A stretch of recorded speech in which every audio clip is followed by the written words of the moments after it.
There's a rather pithy saying that is sort of popular, and it's simply that this life is not a dress rehearsal. This is not a dress rehearsal. This is the real deal. This is it. This is all we've got. This is where God happens for us. And as true as that is, I think it's also true to say that everything we do now prepares us for the next thing.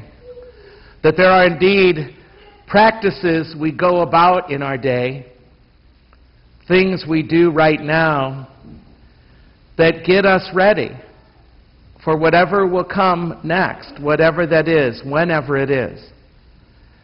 That our choices now really do enable us to move through that with some sort of grace and life and find God more readily, even more eagerly, in what that is. Those practices, those things we choose now that get us ready for the next thing.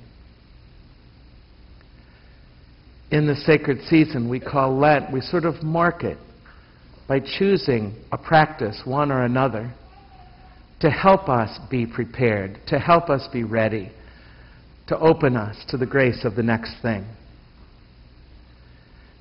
We asked the interns in service here at the CSC this year, just most of them freshly out of college, to reflect with us about what practice is, what practice means, and what practice can be chosen. For while it's true that this is not a dress rehearsal, it's also true to say that what we're doing now is always preparing us for the next thing or not.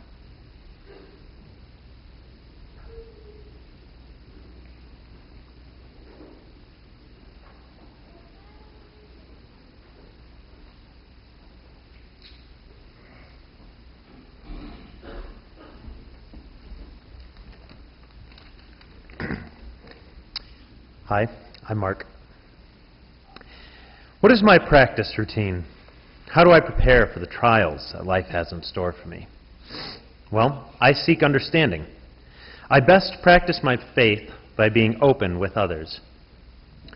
With that understanding, I may be able to open myself much more willingly to the fact that there are things that I didn't see from the other side of the situation. Being open to the reality that different people have different life experiences and process the same reality in which I live drastically different than I do. I practice my faith by being open to accepting others where they're at in that present moment. My friend was a pretty straight-laced student. She was aware of her surroundings, confident, and had pretty good self-esteem. She had a pretty level head. We went out to eat one afternoon, and as it drifted into the evening, we found ourselves sitting in the car talking about some of the deepest things in her life. At that moment, she broke down and cried. She told me about the time that she had an abortion. At that moment, I was faced with a choice. Stop listening and tell her she really messed up, or sit and be open to what she was telling me.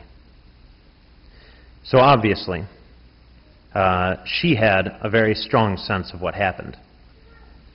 I have never before had the experience of having an abortion, so I thought I'd listen.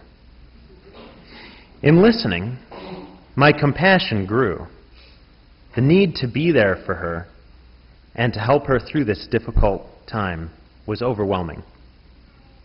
At that point, I realized what Jesus meant by love your neighbor. The stories of why Jesus would sit and eat with prostitutes, tax collectors, sinners, even the Pharisees, suddenly made sense. When I was open to my friend, I became closer to God and the opportunities of what I could do for her at that moment in time. Be open to her and accept her. For me, being open to others is being open to God and being open to that feeling that draws me to do what I know inside to be right.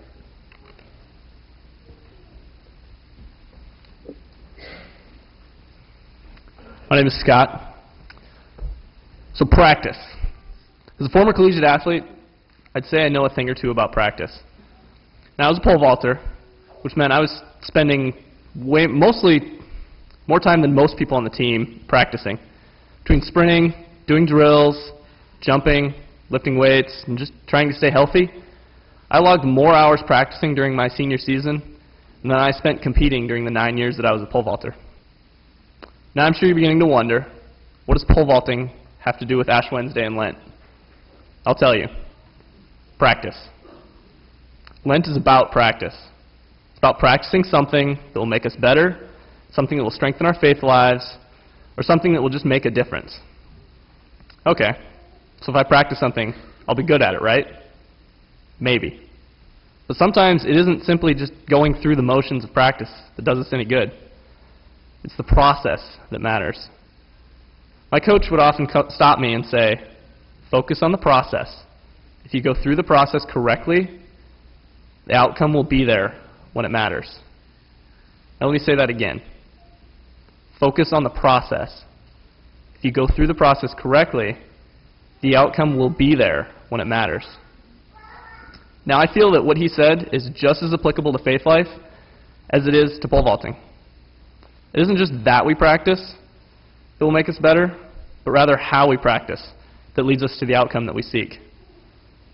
Think of your Lenten practice. Whether it is something that you plan to give up or something you plan to add or change. Inevitably, there's a long-range outcome that you are seeking, whether it be self-enrichment, health, spiritual growth, or social justice. Practice we must. Now, I try not to focus on the 16-foot bar that I want to clear, but rather the drill that I am currently doing or the weight that I'm lifting at the time. This attention to the current details is my practice at that time. By paying attention to the small details of what it is that I'm doing, and by being in the moment, I'm better prepared when I do attempt that 16-foot bar. So, as we venture into this Lenten season together, I ask that each of us focus on the process. The process, not the outcome. And in doing so, trust that the outcome will be there in the end.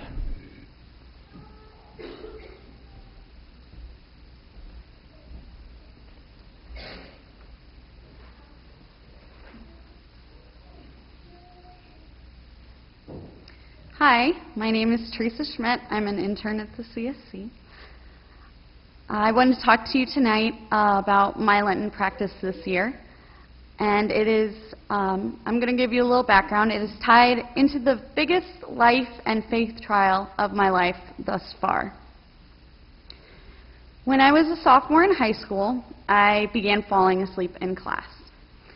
And not your average, wow, biology is really boring sleep, but a serious, I physically cannot stay awake no matter how hard I try sleep. By the end of the school year, I was severely depressed, and I was sleeping in every class, even my favorite, which was Honors English with Mrs. Kathy Piner. Now, Mrs. Piner was not your average teacher. She would curse in class. She had a serious crush on William Shakespeare, or Bill, as she affectionately referred to him as. And she was always instructing students to grab a hoo-ha and write on the board. She didn't accept nonsense from anybody, even a straight-A student like me. So when I started falling asleep in her class regularly, she cornered me and prompted the first of many breakdowns where I admitted to her that I couldn't stay awake no matter how hard I tried.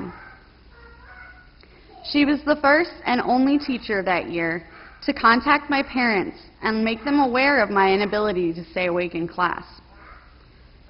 She is the driving force behind my diagnosis of narcolepsy that year, which is a sleeping disorder that averages around 7 years from the time of symptom onset to diagnosis. She was my guardian angel, and I would not be who I am today without her. So, how does that dark period in my life connect with my Lenten and faith practices today? Mrs. Piner passed away suddenly and unexpectedly 2 weeks ago from surgery complications. I was, and I still am, devastated and heartbroken. Sure, I mean, I had told her many times when I was in high school what she meant to me and how much she inspired me, but in the years since I've graduated and moved on, we've slowly lost touch. She didn't have a Facebook. I really regret that I didn't remind her, even just one more time, how much she meant to me and how much I really was inspired by her and changed by her. Fortunately, the day that Mrs. Piner passed away, the CSC here hosted a Faith After College night for seniors. And one of the leaders mentioned that she had used Lent one year to assign herself 40 people that she valued in her life and wanted to thank or recognize through prayer, a lunch date, a card, whatever. God, of course, had known what I needed to hear to transform the loss of Mrs. Piner into something beautiful this Lenten season. And now I have a new practice to put into effect. My question or challenge then for you is, who is important in your life that you haven't thanked recently? Maybe it's a teacher, friend, family member. Maybe it's like me, somebody that has already left this world and left us. And on this Ash Wednesday, recognizing that we all return to ashes eventually, I would like to ask you, what relationship or relationships would you like to breathe new life into for your Lenten practice?